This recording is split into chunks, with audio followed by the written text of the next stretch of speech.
ప్రేక్షకులందరికీ నమస్కారం. ప్రస్తుతం మన స్టూడియోలో ప్రముఖ ఆధ్యాత్మికవేత్త, వేదిక్ యాస్ట్రాలజర్ గోనుగుంట్ల సురేష్ బాబు గారు ఉన్నారు. గురువుగారితో మాట్లాడేద్దాం. నమస్కారం గురుగారు. మణికంఠ గారు నమస్కారం అండి. గురుగారు, జూన్ మాసంలో తులారాశి వారి పరిస్థితి ఓవరాల్గా ఈ నెల ఏ విధంగా ఉండబోతుంది? మంచి ఫలితాల కోసం ఎలాంటి రెమెడీస్ అండ్ జాగ్రత్తలు వీళ్ళు తీసుకోవాలి? సో మనకి తులారాశి జూన్ మంత్ ఫలితాలు తెలుసుకునే ముందు జూన్ మంత్లో ఒక అద్భుతమైన రోజు ఉందండి. అది పౌర్ణమి. జూన్ మంత్లో మనకి జ్యేష్ఠ మాసంతో అసోసియేట్ అయి ఉందండి. దాదాపు జూన్ మాసం మనకి చతుర్థి అష్టమి నవమి నుంచి దాదాపు మనకి జూన్ మాసంలో జ్యేష్ఠ మాసం కూడా కలిసేసి ఉందన్నమాట.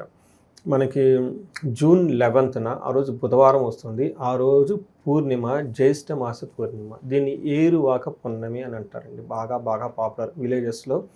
ఆ రోజు నుంచి మనకి పొలం పనులు స్టార్ట్ చేసేస్తారు. ఎద్దుల్ని పూజించేసి గ్రామ దేవతల్ని తర్వాత గుళ్ళని తిప్పేసి ఆ రోజు నుంచి అఫీషియల్గా పొలం పనులు స్టార్ట్ చేస్తారు. ఈ పౌర్ణమికి ఇంకా 2-3 విశేషాలు ఉన్నాయండి. ఒకటి, ఎవరైతే ప్రేమించి పెళ్లి చేసుకొని ఆ తర్వాత గొడవలు పడుతూ విభేదాలతో సతమతం అవుతున్నారో వాళ్ళకి. రెండోది, భార్యాభర్తల మధ్య సరైన అవగాహన లేకుండా పర్టికులర్గా హస్బెండ్ ఏమంటారు ఇంటి పట్టుకోకుండా తిరుగుతూ కనుక ఈ టైప్ సిచ్యువేషన్స్ ఎవరైనా ఉన్నా, భార్యాభర్తల మధ్య అన్యోన్యత ఎవరికైతే తెలియదు వాళ్ళకి అన్యోన్యత పెరగాలనుకున్న వాళ్ళు ఈ రోజు అత్యంత పవర్ఫుల్ అయిన రోజు. వాళ్ళకి ఒక రెమెడీ ఉంది. అదేంటంటే మర్రి చెట్టుకి ప్రదక్షిణలు చేసి మర్రి చెట్టుని పూజించాలండి. పూజించి వీళ్ళకి 3 తమలపాకులు 3 ఒక్కలు కలిపి అట్లా 3, 4, 8 మంది అంతమందికి తాంబూలం ఇవ్వాలండి. తర్వాత సుహాసిని పూజను కూడా చిన్నపిల్లలకు కనుక ఏదైనా కనుక వస్తువులు కనుక కొన్ని పెట్టి చేస్తే, లేదంటే వాళ్ళకి ఆకులు పళ్ళు కనుక ఇవ్వగలిగితే అది చాలా పవర్ఫుల్ అయిన రెమెడీ. పర్టికులర్గా ఈ యొక్క భార్యాభర్తల అన్యోన్యతకి ఇప్పుడు మనం చెప్పుకునే వాళ్ళకండి. దీనికి సంబంధించి మనకి వట సావిత్రి వ్రతం అని కూడా అంటారండి. సావిత్రీదేవి యమధర్మరాజుతో పోట్లాడి వాళ్ళ హస్బెండ్ని వెనక్కి తీసేసుకుందండి. అంత పవర్ వాళ్ళకి ఎక్కడి నుంచి వచ్చింది అంటే ఈ యొక్క ప్రక్రియ చేయటం వల్ల ఆ పౌర్ణమి రోజున వటవృక్షానికి అంటే మర్రి చెట్టుకి పూజ చేయడం వల్ల ఆ పవర్ వచ్చిందండి. ఎందుకంటే very easy and powerful remedy, అందరూ చేయాలని చెప్పేసి నేను కోరుకుంటున్నాను. రెండోది, ఆ పౌర్ణమి రోజున నువ్వులు కనుక దానం చేస్తే, పర్టికులర్ పొలిటీషియన్స్ ఎవరున్నా, రాజ్యాధికారులు ఉన్నా, మేనేజర్ పొజిషన్లో ఉన్న, హైపే పొజిషన్లో ఉన్న, తర్వాత అధికారం గురించి వాళ్ళ వ్యాపారం అభివృద్ధి చేసుకోవాలనుకుంటున్న వాళ్ళు కనుక నువ్వులు కనుక ఒక 1/4 kg కనుక ఎవరికైనా కనుక దానం చేయగలిగితే అది అశ్వమేధ యాగంతో సమానం అని చెప్తారు. రెండో పవర్ఫుల్ రెమెడీ, అది కూడా ఆ రోజే. మూడవ రెమెడీ, ఇది ఏం చెప్తారంటే విపరీతమైన పుణ్యం రావాలన్నమాట. అంటే మనకి ఎప్పుడైతే మనలో పాపాలన్నీ పోతాయో, మనలో ఉన్న నెగిటివ్ ఎనర్జీ పోతుందో పాజిటివ్ ఎనర్జీ ఆటోమేటిక్గా అక్యుములేట్ అవుతుంది. ఎప్పుడైతే పాజిటివ్ అక్యుములేట్ అయితే మన ఆలోచన ధోరణి అంతా చక్కగా ఉంటుంది. ప్రతి పని చాలా ఈజీగా చేయగలుగుతాం. అలా కనుక ఎవరైనా విజయం రాకుండా కష్టాలు పడుతూ ఉంటే, అయ్యో లైఫ్ ఏంటి ముందుకు పడుతుంది అనుకున్న వాళ్ళు కనుక ఉంటే ఆ రోజున ఉదక కుంభ దానం అంటారు. ఇది సంస్కృతంలో భయపడద్దు, ఏం లేదు, వాటర్ బాటిల్ ఇచ్చేయటమే దానం. మన ఇంగ్లీష్లో ట్రాన్స్లేట్ చేస్తే ఉదక కుంభం అంటే, ఉదకం అంటే నీళ్లు, కుంభం అంటే చెంబు లాంటి పాత్రలు అంటే, ఇప్పుడు వాటర్ బాటిల్ని దానం చేసేస్తే అయిపోతుంది. దీనితో పాటు గొడుగును దానం చేసిన, చెప్పులు దానం చేసిన, దీనితో పాటు గంధము దానం చేసిన, తర్వాత ఇలాంటి జ్యూసులు ఇలాంటి ఏవి దానం చేసినా కానీ అత్యంత పుణ్యం వస్తుంది. ఇది అందరూ గమనించుకొని ఈజీ వే, సింపుల్గా మీకు ఎంతైతే అంత. ఒకళ్ళు నాకు చాలా సంతోషం, అమెరికా నుంచి ఫోన్ చేశారు, ఏమంటే మీ వీడియో చూసేసి ఇక్కడ మేము స్టెరైజ్డ్ వాటర్ బాటిల్స్ అన్ని దానం చేసేస్తున్నామండి ఆ వెహికల్స్లో పెట్టేసుకొని చెప్తున్నా, చాలా ఆనందం వేసిందండి. అంటే మన ఈ కాలమాన పరిస్థితికి అనుగుణంగా పోవాలి ఆ సంస్కృత మాటలు. కాబట్టి ఏం చేయాలంటే చెప్పులు దానం చేయటం, గొడుగును దానం చేయటం, గంధం దానం చేయటం, ఆకులు దానం చేయటం, ఇలాగనక వాళ్ళు దానం చేసుకుంటూ వెళ్ళిపోతే మనలో ఉన్న నెగిటివ్ ఎనర్జీ అంటే వెళ్ళిపోతుందండి. ఇవి కనుక ఈ 3 రెమెడీస్ ఆ ఒక్కరోజు ఏ ఒక్కటి కనుక చేసుకున్న వాళ్ళ అవసరాలను బట్టి చాలా పవర్ఫుల్గా అత్యంత శక్తి వస్తుంది. ఏరువాక పున్నమి, జ్యేష్ఠ పూర్ణిమ, ఆ రోజులకు బుధవారం వస్తుందంటే ఇంకా అద్భుతమైన పవర్ఫుల్ రోజు. జ్యేష్ఠ నక్షత్రం బుధవారం రావడం ఇంకా విశిష్టతది. అది ఇర్రెస్పెక్టివ్ ఆల్ ది అందరు రాసులు. ఇది ఎవరినన్నా వేరే వాళ్ళకి షేర్ చేయండి. వాళ్ళు కనుక చేస్తే ఆ పుణ్యం మీకు వస్తుంది. మీరు చేయలేకపోయినా వేరే వాళ్ళ చేతన చెప్పి మీ బదులు వాళ్ళు చూపించుకోవచ్చు. ఇది కూడా ఫెసిలిటీ ఉంటుందండి. సంకల్పం వాళ్ళకి చేసి వీళ్ళు ఎక్కడ దూరంగా ఉన్నా తెలిసిన వాళ్ళ దగ్గర కూడా చూపించుకోవచ్చు. వాళ్ళు ఉంటారు కదా, బ్రదర్స్ సిస్టర్స్, ఫారిన్లో ఉన్న వాళ్ళకి ఎవరో ఉంటారు, వాళ్ళు ఇక్కడ వాళ్ళ ద్వారా కూడా చూపించుకోవచ్చు. ఇది అందరు చేయించి చక్కగా ఉండాలని చెప్పేసి మనం కోరుకుందాం. తులారాశి వాళ్ళకి ఈ మంత్ కనుక మనం చూసుకుంటే జూన్ మంత్ కొంచెం మిక్స్డ్గా ఉంటుంది వ్యవహారం ఏది చూసినా కానీ. అయితే తులారాశి వాళ్ళకి ఇంకొక హ్యాపీ న్యూస్ ఏంటంటే, గురువు మారటం వల్ల ఇప్పటిదాకా జాబ్లో ఏదైనా ప్రెషర్స్ ఫేస్ చేస్తున్నా, ఇబ్బందులు పడుతున్నా, ప్రమోషన్స్ వచ్చినా, ఈ లాస్ట్ మే మంత్లో నాకు ఎక్కువ కాల్స్ తులారాశి వాళ్ళ నుంచి వచ్చాయి. ఇది కూడాను స్వాతి నక్షత్రం వాళ్ళు చాలా ఎక్కువ మంది కాల్స్ వచ్చాయండి నాకు. ఈ స్వాతి నక్షత్రాలు ఎక్కువ మంది నాకు కంప్లైంట్ జాబ్ ప్రకారం మాకు బాగలేదండి. ఒకటి జాబ్ కోల్పోయాము, 2 జాబ్లో ఉంటాం పోతాం తెలవదు, కొంతమంది ఫారిన్లో ఉంటామండి అసలు ఉంటాం వెనుకొచ్చేస్తాము తెలవదు. ఈ టైప్ ఎక్కువగా బాగా స్ట్రెస్ఫుల్ కండిషన్లో నాకు ఎక్కువ మంది ఫోన్ చేశారు. అయితే నేను వాళ్ళకి చెప్పింది ఏంటంటే మే 14 తర్వాత బాగుంటుంది, మే 19 తర్వాత ఇంకా బాగుంటుందని. ఎందుకంటే గురువు మారటం వల్ల వీళ్ళకి అష్టమంలో గురువు ఉండి చాలా ఇబ్బందులు పడ్డారు. ఆ గురువు ప్రభావం మారటం వల్ల డౌన్ టు లైన్ చాలా బాగా ఇంప్రూవ్మెంట్ ఉంటుంది. అయితే ఈ మంత్ వీళ్ళకి మిక్స్డ్గా ఉంటుంది. అదేంటో చూద్దాం మనం. మనకి సూర్య గ్రహస్థితి కనుక పేరు బలం కనుక మనం చూసుకుంటే వీళ్ళకి రా, రీ, రు, రే, రో, తా, తీ, తూ, తే అన్న అక్షరాలంతా మనకు తులారాశిలో ఉంటాయి. గ్రహస్థితిని బట్టి కనుక చూసుకుంటే సూర్య సంచారం మిథున రాశిలో జూన్ 15 వరకు ఉంటుంది. బుధ సంచారం మిథున రాశిలోనే జూన్ 6లో ఎంటర్ అవుతారు. శుక్ర సంచారం మీన రాశిలో మే 31 నుంచి జూన్ 29 వరకు ఉంటారు. వాళ్ళు అక్కడే కుజుడు సింహ రాశిలోకి ప్రవేశిస్తారండి. వీళ్ళు జూన్ 7న ప్రవేశిస్తూ ఉంటారు అనమాట. ఈ యొక్క చేంజెస్ వల్ల వీళ్ళకి ఎలా ఉందో మనం చూద్దాం. వీళ్ళు చూసుకుంటే సూర్యుడు వల్ల వీళ్ళకి మిక్స్డ్ రిజల్ట్, ద్వేషపూరితమైన వాతావరణం ఎక్కువగా ఉంటుంది.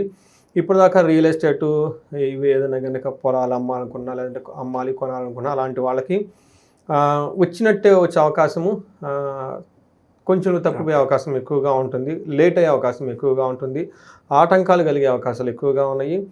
అయితే ఇప్పటిదాకా ఇళ్లలో ఎవరైనా కనుక లేడీస్ ద్వారా కానీ లేదంటే స్త్రీలు అయితే జెంట్స్తో కానీ ఎవరైనా కనుక బాధలు పడుతూ ఉంటే యువత జన బాధ అంటారు పడుతుంటే వాటి నుంచి ఉపశమనం వస్తుందండి వీళ్ళకి. సో బాగుంటుందని మనం చెప్పుకోవాలి. అంటే ఒక రకంగా చూసుకుంటే వీళ్ళకి మిక్స్డ్గా ఉంది అని చెప్పుకోవాలి. సూర్యుడు వీళ్ళకి కొంచెం ఇబ్బందిని కొంచెం ప్లస్ అనుకూలాన్ని కూడా ఉన్నారు. సూర్యుడు వీళ్ళకి 9th హౌస్లో ఉండటం వల్ల ఏమవుతుందంటే మనకి సంస్కృతిలో ఏం చెప్తారంటే మహర్షులు నిందాపరాధ కలహం నిర్దోషచ్చ ధనక్షయ పుణ్యలాభార్థ నాశాచ విచారో నవమే రవి అని చెప్తారు. నవంలో కనుక సూర్యుడు ఉండటం వల్ల ఏమవుతుందంట నిందాపరాధం వీళ్ళని వృధాగా నిందిస్తూ ఉంటారు. కలహం గొడవలయ్యే అవకాశం ఎక్కువ వస్తుంది. నిర్దోషచ్చ అంటే వీళ్ళకి ఏమి తప్పు లేకపోయినా కానీ వీళ్ళ మీద వచ్చి పడిపోతాయి అంటారు. ధనక్షయం ధనం కోల్పోయే అవకాశం ఎక్కువగా ఉంటుంది. పుణ్య లాభార్థ నాశ పుణ్యకార్యాలు కనుక ఏదైనా చేస్తే దాంట్లో వీళ్ళకి ఏమంటారు ఆ ఫలితం లేకుండా కోల్పోయే అవకాశం ఎక్కువగా ఉంటుందని మనం చెప్తారు. అయితే 3వ ఇంట్లో దృష్టి ఉండటం వల్ల ఎన్ని జరిగినా ఓవరాల్గా బాగుంటుంది వీళ్ళకి. అంటే ఓవరాల్గా బాగుంటుంది. బట్ లోన అప్స్ అండ్ డౌన్స్, అనవసరమైన నిందలు పట్టడం, అనవసరమైన ఆటంకాలు రావటం ఇవన్నీ జరిగే అవకాశం ఎక్కువగా ఉంది. 11వ ఇంట్లో వీళ్ళకి కుజుడు ఉండటం వల్ల ఇది ఒక బెస్ట్ టైం. కుజుడు వీళ్ళకి చాలా యోగ్యతను ఇస్తున్నాడు మనం చెప్పుకోవాలి. కుజుడు ఏమవుతుందంటే ఆరోగ్యం, అర్థలాభం, సంతోషం, వస్త్రలాభకృత్, యత్న కార్యానుకూలత్వం, ధైర్యం ఏకాదశికే కుజే. 11వ ఇంట్లో కుజుడు ఉండటం వల్ల చాలా చక్కటి యోగ్యతను ఇస్తారు. ఏ విధంగా అంటే వీళ్ళకి ఆరోగ్యం బాగుంటుంది, అర్ధలాభం బాగుంటుంది, సంతోషంగా ఉంటారు. వీళ్ళకి షాపింగ్స్ అవన్నీ చేసేసి వస్త్రలాభం తీసుకుంటారు. యత్న కార్యానుకూలత్వం ఏదైనా కనుక పని చేస్తే అందులో ఖచ్చితంగా రిజల్ట్ వీళ్ళకి అనుకూలంగా ఉంటుంది. ధైర్యవంతంగా ఉంటారు.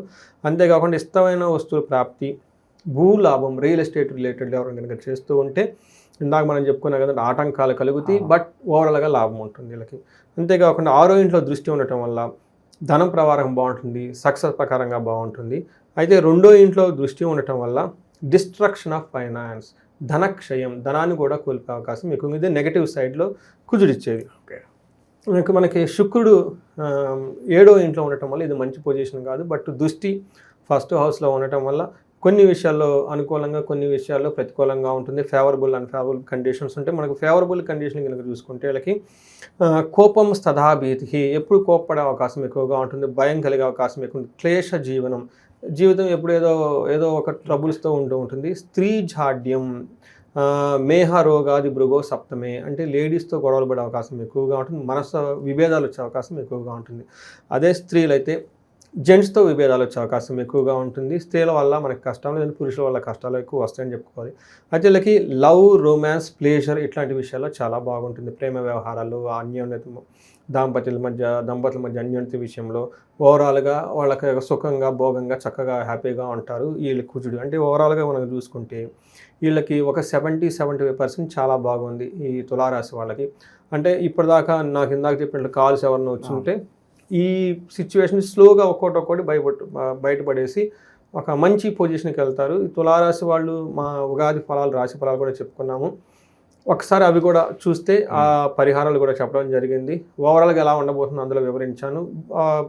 12 రాశులు ఒక బెస్ట్ రాశిగా ఉండేది తులారాశి అండి.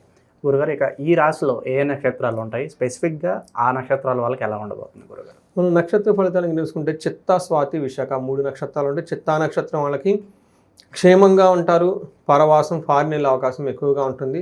ఛాలెంజెస్ కనుక చూసుకుంటే రోగము, దరిద్రము, దేహపీడనము ఇవి ఛాలెంజెస్ ఎక్కువగా ఉన్నాయని చెప్పుకోవాలి. స్వాతి నక్షత్రం వాళ్ళకి అగైన్ క్షేమంగా ఉంటారు, పరవాసం ఉంటుంది, దరిద్రము, రోగము రెండు చూపిస్తుంది. ఫైనాన్షియల్ క్రైసిస్, హెల్త్ ప్రాబ్లమ్ చూపిస్తుంది. స్వాతి నక్షత్రం వాళ్ళకి క్షేమంగా ఉంటారు, రాజ్యలాభం ఉంది, పరవాసం ఉంది, ఫారిన్ వెళ్ళే ఛాన్సెస్ ఉంది, ప్రమోషన్స్ వచ్చే అవకాశం కూడా ఎక్కువగా ఉంది.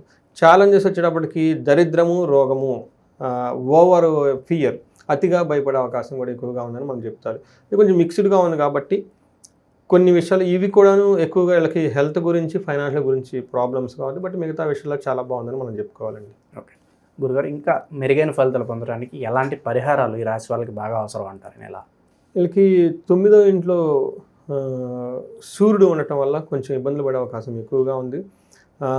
శుక్రుడు కొంచెం అనుకూలంగా 7వ ఇంట్లో ఉండటం వల్ల హెల్త్ రోగం వచ్చే అవకాశం ఉంది. శుక్రుడికి అధిష్టానం లక్ష్మీ అమ్మవారు కాబట్టి శుక్రవారం పూట జాగ్రత్తగా ఉండటం, తులసి చెట్టుకి దీపం పెట్టడం ఇవి చదువుకుంటే చాలా బాగుంటుంది. దేహ పీడనము సూర్యుని వల్ల వస్తుంది కాబట్టి సూర్యుడికి ఆర్గ్యం చేయటం, తర్వాత అగ్నిహోత్రం చేయటం, అంతకుముందు ఎవరైనా కనుక ఉంటే మనకి సంధ్యావందనం ఎక్కువగా చేయటం, వీటితో పాటు ఆదిత్య హృదయ స్తోత్రాన్ని కనుక చదువుకుంటూ ఉంటే చాలా బాగుంటుంది.